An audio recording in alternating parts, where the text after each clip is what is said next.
It is a busy time for Santa Claus, but he's making time to scuba dive and feed the fish in San Francisco. The California Academy of Sciences launched its holiday festivities yesterday by having Santa submerge into a coral reef exhibit while dozens of children watched from behind the glass. The show, known as Scuba Santa, takes place during the morning feed at the Philippine Coral Reef Tank at the San Francisco Museum.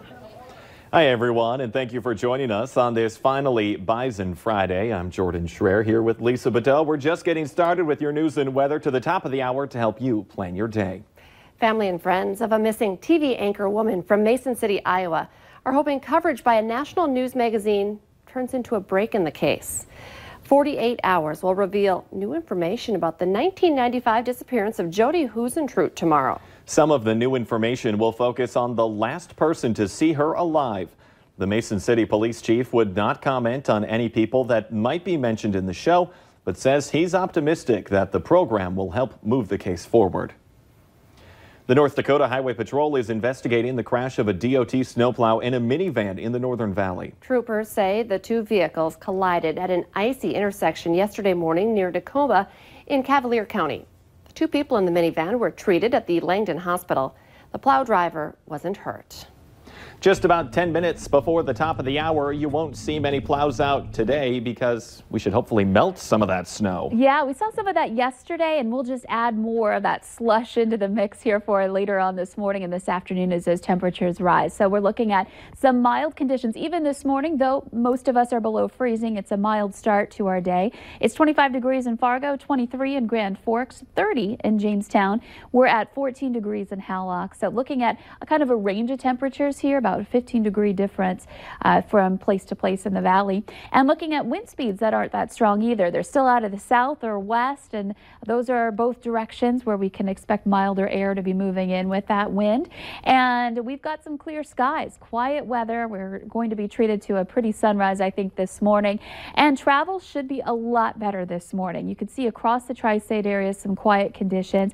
Watch out for some of those places where we got a little bit on the ponding side on some of those roads and into those parking lots. Those probably have frozen back over in some areas, so it might end up being a little bit slick in a couple of patches, but otherwise things are looking pretty good. And here's a look at your hour-by-hour planner. We'll start off in the 20s for the most part for us here in the valley, and we'll end up into the 30s by noon. Into the afternoon, some 30s to even 40 degrees for a few of us in the southern valley, so really warming things up for this time of year with the wind coming in out of the south and not that strong either. A lot of times when we warm up in the winter time, it's due to a really strong south wind. That's not the case here for today. We just got some nice mild weather. Heading into tonight, if you're going to be out tailgating, heading into the game, or if you're heading out toward here in town for the graduation ceremonies, things are looking good for travel. Temperatures will be into the 30s, even into the late night hours for us in Fargo, and other places into the 20s for us tonight. So all in all, not too bad. This weekend, we'll start off the day tomorrow with some quiet weather, though that's when the wind does pick up. So it's going to be a breezy day Saturday, but a warm one. We're looking at a high 45 degrees on Saturday. Sunday, not quite as warm, but still very mild with some sunny skies. And we keep this milder stretch going as we head into next week. Let's check in with Al. Good morning, ladies. Good morning, everyone. We are westbound on Interstate 94 this morning, and traffic is most definitely picked up westbound I-94 and eastbound I-94. We have a lot of traffic out here. Travel speeds right around 60 miles an hour or so. Interstate 29, northbound I-29, very busy at this hour.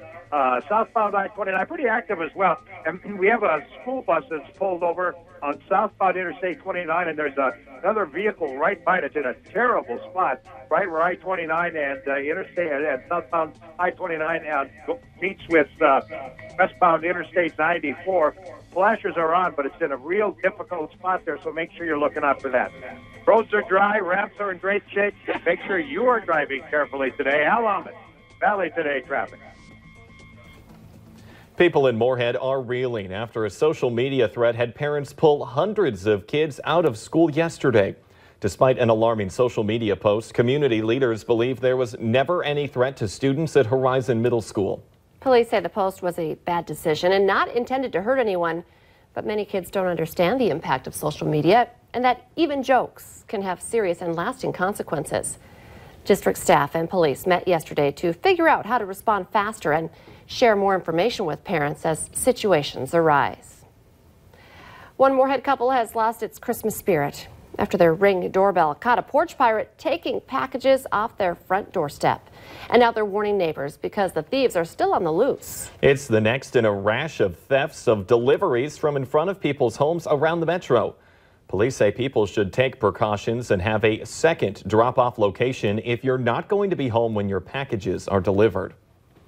And in this morning's Consumer Alert, it is Free Shipping Day, and about 1,000 retailers are participating.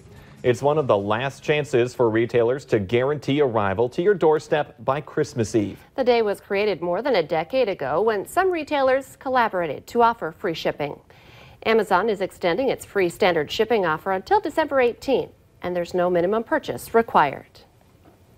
It doesn't look like NDSU will stray from their blueprint for success. NDSU Athletic Director Matt Larson last night named Matt Entz as the next head football coach for the Bison, which continues a long tradition of defensive-minded coaches at the helm. While leading the Bison defense, Entz has been a 3-time finalist for FCS Coordinator of the Year with a defense that allowed fewer than 14 points per game over the past 5 seasons. They also consistently rank in the top of the FCS in most defensive categories, including scoring defense and total defense. A major plus in Entz's promotion is the continuity that comes with it.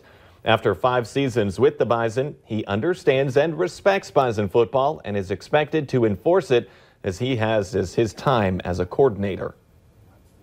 I think preparation goes a long ways into it. I think that's one thing we do better and differently than most people in the country. Contract details are still being finalized. Entz will officially be introduced at a Monday news conference. Meanwhile, in a statement last night from NDSU, Athletics Director Matt Larson says he knew Entz possessed the qualities to be a head coach at NDSU. Leadership, integrity, toughness, and a sincere appreciation for the history and tradition of Bison football. Chris Kleiman says Entz is the right guy for the job, and he says the Bison will have unbelievable success and that the program is in great hands. Entz says he's unbelievably excited to get going and start the process of becoming the next head coach at NDSU. He adds that he doesn't think we'll see any big changes. NDSU has a recipe that has been successful and will continue to be successful well into the future. The next big story to keep your eyes on is who will Wentz's coordinators be? We at Valley News Live are expecting Courtney Messingham to make the move to Kansas State with Kleiman and are expecting 2 new coordinators alongside Entz next season. Be sure to tune in at 6 tonight on KX4 for our Farmers Union Insurance Bison football pregame show. We're going to get you all set for kickoff between the Bison and the Jackrabbits. And it's been a crazy week, and our team will recap the action and break down the Missouri Valley Football Conference matchup, duking it out with a trip to Frisco on the line. Kickoff is at 7 on ESPN2. And we're talking about it all morning. North Fargo is going to be busy with the Bison football game tonight and NDSU graduation this afternoon. The Valley Today's Abby Furchner is already up in North Fargo this morning to talk about what people can expect today. Good morning, Abby. Well, good morning, you guys. I'm here outside of the Fargo Dome where NDSU and SDSU are going to be going head-to-head at 7 p.m. tonight to see who's going to be making it down to Frisco to take home a national championship title. But this isn't the only event that's going to be going on here in North Fargo. NDSU seniors are getting their caps and gowns ready as graduation will be at the Shack at 2 this afternoon. And as we can see, the Shack is just right across the street from the Fargo Dome. So we can expect traffic to be heavy in this area and a lot of people as tailgating is going to be getting started at 1:30 today. But even with it being graduation and many students going out on Christmas break, we can expect the Fargo Dome to be loud and proud as many of those students will be sticking around to cheer on the Bison tonight because all student and fan tickets have been sold out. I also talked with KSFY reporter Vanessa Gomez out of Sioux Falls who says we can see a mix of blue in that sea of yellow as SDSU is having a bus of fans coming up here this afternoon. So it's going to be a big and exciting opening day here in North Fargo. And even though it's quiet right now, you can just feel that energy already this morning. Yeah, I think a lot of people are going to take a half day. You know, tailgating will really be going strong by 2 o'clock. Oh, I don't think the town of Fargo is going to work today. I think there's going to be Bison prep and then tailgate and then Bison game. And you can expect a lot of Jackrabbits fans. Tailgating right? is the work today. Yeah. It's a full-time job sometimes. It's all right. We'll invite the Jackrabbits to play and tailgate a little while. And you'll be out there today, won't you? Oh, for sure. Yeah. I'll be out there as pretty early, by 3. I'll be out there by 3. I won't be waiting in line at 2, but yeah, it's going to be a fun day and getting ready for the big game, which of course is on ESPN2. Abby Furchner reporting live from the Fargo Dome. Big fun day for all of us. Thank you. Well, check this out. One Virginia community set out to make most of all the snowy weather this week, and they did it in a big way. The Jason Smith family of Prince George, Virginia, built this 21-foot snowman. It took them 3 days to build. Smith recruited some of their neighbors for the project, which is affectionately known as Fluffy. The Iceman's neckwear is actually 4 scarves tied together, and the hat is a 22-inch box. Let's get our answer now to our question of the morning on Facebook. Today's question, 46% of Americans plan on doing this after the holidays. Well, the answer is pay off some credit card debt. That sounds like a good idea. You can take part in our question of the morning on the Valley News Live Facebook page. Go ahead and join that conversation. And Lisa, what are we looking at for our tailgate weather today? Well, it's looking pretty good. I mean, we were watching that sunrise now, and that sun will be with us all day long. Temperatures rising into the 30s, even 40 this afternoon. So great weather for December. The Today Show and CBS This Morning are just about to start. But remember, the Valley Today rolls on right now on the Fargo CW.